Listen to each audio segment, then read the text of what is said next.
I'll go first. My clicker is here. Actually, with some digital help, I've managed to put together a few statistics for you. So thanks to my AI companion throughout this day, I call him Clodovic, but it's actually Claude.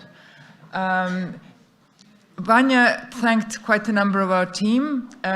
These are the results actually from our communications team. So thank you for Leila, Christina, Katerina, and Nedim. All worked hugely hard.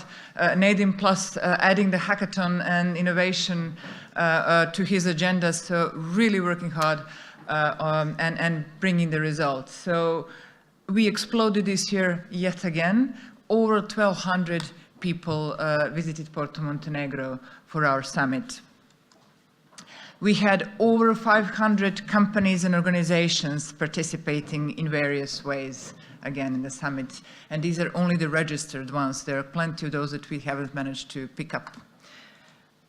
We had over 200 speakers, from the high level to the innovators, young people, government. It was amazing, I would say.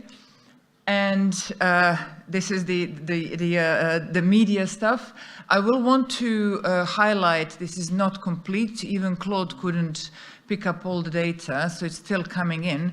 But from one run, this is what I got. So over 100K LinkedIn impressions. And the most impressive and the last number of all, over 500,000 of Instagram views that, again, my faithful assistant has managed to pick up scanning the Instagram, only one of the social measures that a team has managed to bring back. So really well done to them as well. So, and Ognen mentioned we went from ESG Western Balkans to ESG Adria, now we Adria Future, and there was a lot of talk we heard before about branding exercise and making sure that our brand is resilient in the change and for the future. So we landed, and this was Biljana's win on Adria Future Summit. If you can get the logo back. And we have actually, somebody just said to me, leaving, your logo is fantastic, it's a fast forward. And it is a fast forward, right? So we want to go to the future, and the logo is the one thing that survived. So Marco, he's not today with us, but he did a visionary design back in 2023 with this logo. We heard on day one, a minister said, the time for planning is over, let's do thing. On day two, my faithful assistant picked up an engineer from Nikšić saying exactly the same line. By this morning, somebody from EBRD was saying this is a shift toward practical implementation, and we just heard the same thing on the panel here. So we're going into action, from planning, from talking, and this is exactly what the summit wanted to achieve.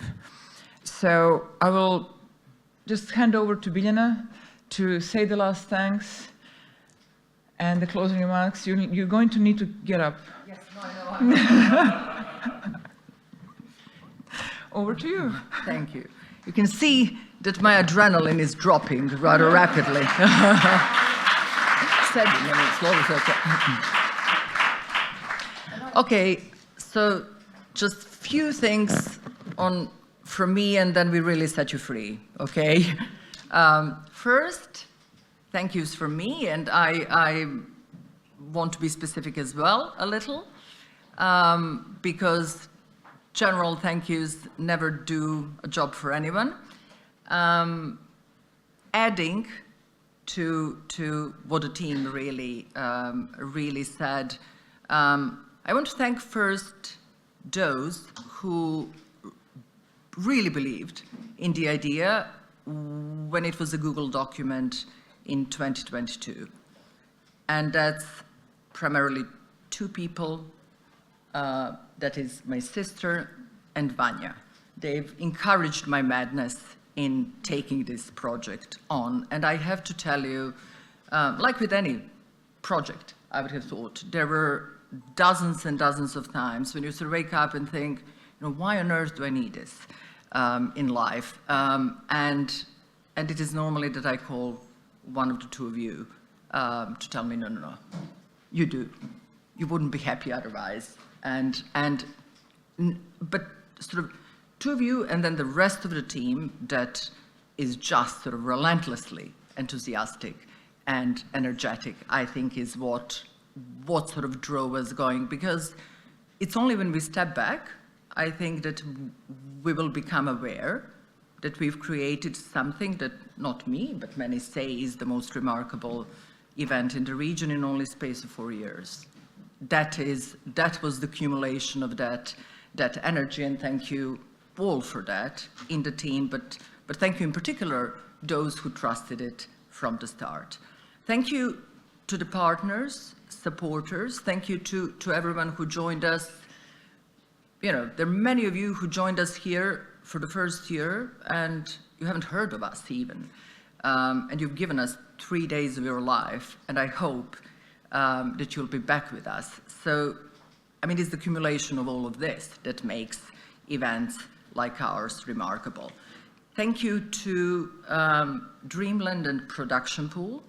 I'm happy to say that our relationship is still positive and productive, because I have to tell you, they bore with us over months, very intense few months, and we were testing their patience and their perseverance more than once. So huge thank you.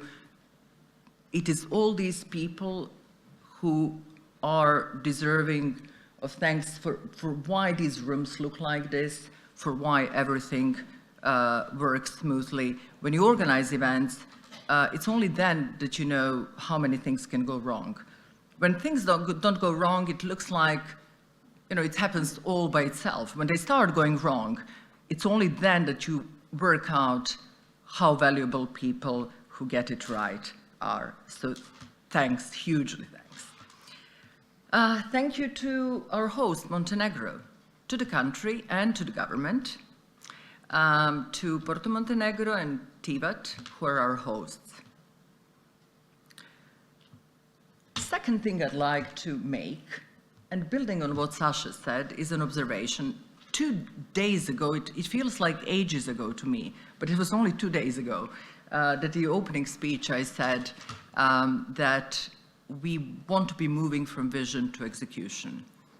And I think if you sort of look back at the number of significant deals that were announced in the last 2 days, initiatives that were launched, regional associations that were launched, partnerships that were announced, projects that were announced, I think we can start claiming that we're becoming a summit that delivers, that not only brainstorms idea, but helps execute them. And then the last is a small ask of you all. I'm happy to say that for me and the team, the hardest part is over in many ways. For you, you leave these rooms with lots of energy, with sort of new contacts in your sort of contact book, half-baked agreements that need follow-up next week. You promised a document that will reach whoever in 3 days.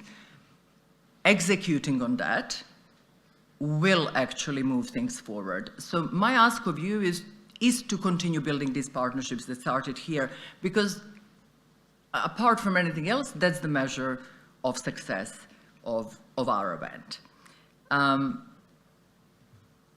For the end, you know, we'll see each other. I'm sure I'll see most of you before the next summit. And I'm looking forward to talking to all of you about, you know, how do we write this next chapter. And, you know, next chapter, which essentially rewrites what this region stands for, what Montenegro stands for, what this region stands for, and what ultimately European Union stands for. We have heard on the first panel, on day one, is that we shouldn't be writing off European Union just yet. And for that to be the case, I think it does need new member states like Montenegro, and the region needs to believe that EU integration process is alive and real, and Montenegro will be able to demonstrate that. I'm confident that next year we'll have the treaty before us, hopefully signed or in the process of being signed, we will be making sure that we use the summit to bring representatives of the countries who will, in their national parliaments, national debates, need to explain why Montenegro will not only be neutral to European Union and not a burden, but actually will be bringing real value to the European Union. Thank you very much, and see you in 2027.